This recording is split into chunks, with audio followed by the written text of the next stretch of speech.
All right. Welcome to another deep dive, everybody.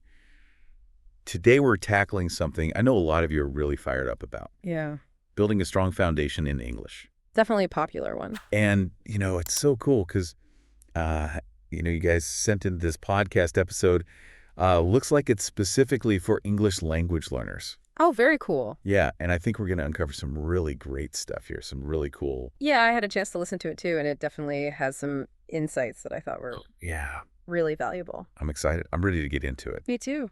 So I guess just to get started, Yeah. one of the things that really jumped out at me right away from this podcast was this idea that, Yeah. a lot of people struggle with English, Uh-huh. not because it's like inherently difficult, Mm. but because Right. maybe they're kind of approaching it the wrong way. Yeah, they were talking about that, like, imagine trying to build a house, but you start with the roof. You Yeah, gotta have that foundation first. right, exactly.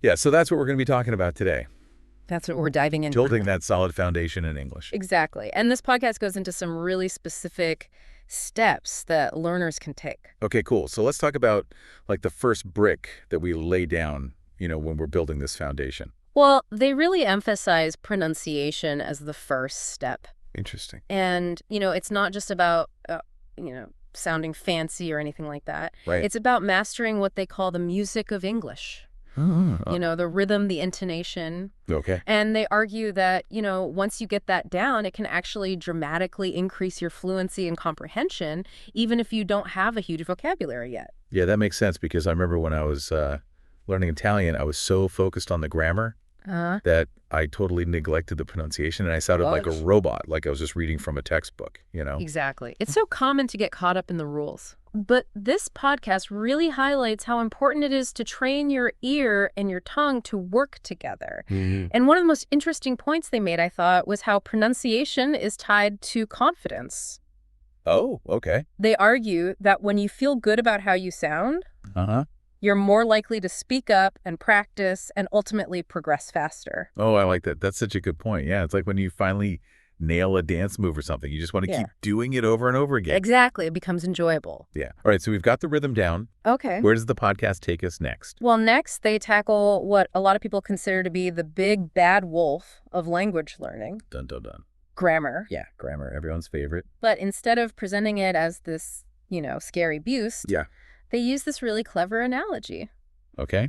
I'm intrigued. They talk about sentences being like perfectly designed machines. Okay. Each part has a specific function, Huh. and understanding those functions is key to building fluency. I like that sentences as machines. I've never thought of it that way. It's a good way to visualize it. Yeah, but I got to be honest with you. Grammar has always kind of been my Achilles heel. I hear you. A lot of people feel that way. I tend to get lost in all the rules and the exceptions. Right. Is this podcast really saying that grammar can be easy to understand? I don't know if they'd say easy necessarily, but Right. they really break it down and they emphasize understanding the logic behind the rules rather than just memorizing. Okay. Like, for example, they had this whole section on verb tenses and it just suddenly clicked for me, Wow. Okay. You've piqued my interest. Yeah. I might actually have to revisit grammar after this. It's worth another look. So we've got pronunciation. We've got grammar. Uh-huh. What about building up a solid vocabulary? That's another big one. And I think this is where the podcast gets really practical. Okay. They advocate for moving beyond rote memorization. Yeah. Just repeating words over and over. Flashcards. Yeah. Exactly. And instead, they encourage learners to connect words to real-life experiences. Okay. How do they suggest doing that? Well, they talk about these techniques called mnemonics, Mnemonics. which are basically memory tricks to help you associate words with vivid images or stories. Oh, I love mnemonics. I use them all the time. They're so helpful. I still remember learning the French word for butterfly papillon by imagining a butterfly landing on a giant pillow. There you go. You see, Yeah. it sticks with you. Yeah, it really does. It's about making language learning engaging and memorable rather than a chore. Right, right. And speaking of engagement, the podcast goes on to really stress the importance of moving beyond textbooks and classrooms Okay. and actually using your English skills in real-world situations. Yeah, I mean, what's the point of learning a language if you're not going to use it, right? Exactly. So what kind of things are they suggesting? Well, they encourage learners to find opportunities to practice wherever they can, whether it's, Right. chatting with native speakers online, Or even watching movies without subtitles. Oh, yeah. It's about immersing yourself in the language as much as possible. Right. Yeah, like surrounding yourself with it as much as you can. Exactly. And I think, that brings us to kind of a key question for you listening. Yeah. What's your learning style?